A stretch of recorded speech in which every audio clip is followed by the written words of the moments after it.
Welcome back, everyone, and I'm here again with SBR contributor Dave Golokhov. Today, we're covering his top NBA picks of the day. How you doing today, Dave?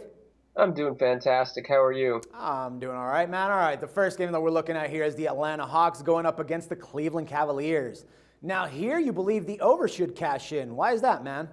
Well, you take a look at the two teams here in this spot. Got a total of 201.5. Cleveland is the seventh highest scoring offense in the NBA. Their defense has not been particularly sharp, ranking 16th in points allowed per game. And, I just think that you take a look at this matchup. Atlanta is definitely going to have their fair share of points in this one, and I don't see the Hawks as being a very good defensive team enough to slow down the Cavaliers. So I think we're going to get an over in this spot here. All right, man, now the other game that we have here is the Brooklyn Nets going up against the Toronto Raptors, and the under is your pick here. And I can see why, as the under is 7-1 in the Nets' last 8 road games and 6-0 in the Raptors' last 6 games, following a straight-up win of 10 or more points.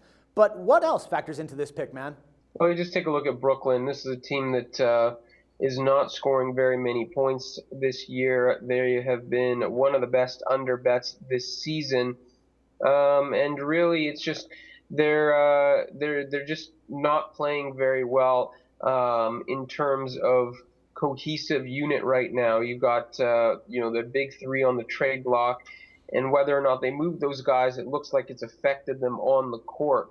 So I think you take a look at the Raptors. They're without DeMar DeRozan. That should help us with the under. But beyond that, they've sort of shifted to more of a defensive team without him in the lineup, opposed to being such a strong offensive team. So I think you match those two things up.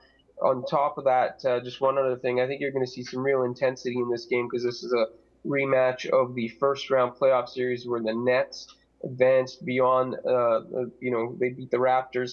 I think the Raptors are, going to be very focused in this game, really clamp down on the Nets and keep this game under the number. All right, now finally we have the Houston Rockets going up against the Denver Nuggets, and the over 206.5 is your selection. But how do you think that's going to happen, considering that Houston is just allowing 95.3 points per game on average? Yeah, well, I mean, that's true, but you take a look at the Denver Nuggets, and their offense is playing well. It's a team that scores over 100 points per game. The defense is one of the worst in the NBA. So, it's just more about matchups. And when you take a look at who's the home team in the NBA, that's the team that usually dictates the style of pace. So, I mean, if this game was in Houston, I'd probably lean more to an under because the Rockets have been playing that way. But without that home court advantage for the Rockets, I think their defense, which is normally a strength, is going to be a little bit weaker on the road in Denver, probably because Denver's offense will be a little bit more effective at home. I think we see more of an up and down style of game opposed to a defensive one, which should push this game over the number. All right, good stuff, Dave. Hey, man, thanks a lot for all the insights, and we'll talk some more basketball again tomorrow. All right. Take care, man. And for SBR Picks, this is Dax Floyd. The SBR Network offers free sports picks and game breakdowns, big money free betting contests year-round, a real-time Vegas-style odds monitoring service, and much more. So come see for yourself. To stay updated on SBR news and promotions, follow us on Twitter, Facebook, and Google+, and do be sure to subscribe to the Sportsbook Review YouTube channel to catch all our daily sports shows.